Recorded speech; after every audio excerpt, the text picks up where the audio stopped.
Ninka, je tehotná a za chvíľočku budeme rodiť. Ježiši Kriste. Už ideme rodiť. Ahoj. A čakám Ninušu, kedy príde s tým bábätkom. Neviem, kedy vlastne príde, ale možno, že za chvíľu.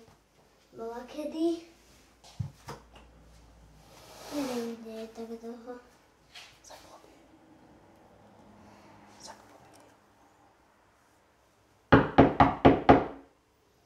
Poďte!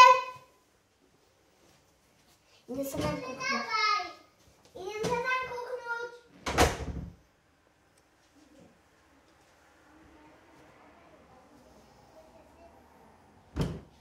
Ešte ju idú operovať, že ešte tam musí setkať. Ešte mám sa ísť raz kúknúť tam. Tak dajte odber, či môžem sa tam ísť. Je to chlapec alebo dievčatko? Chlapec. Chlapec, a ako sa volá? Janka Dubravková. A však, že je to chlapec. Jaj. Oskarko. Oskarko? Jako ja? No, jaj. Dávajte lajky a odbery a do komentu napíšte, čo som vám vtedy povedal. Ahojte!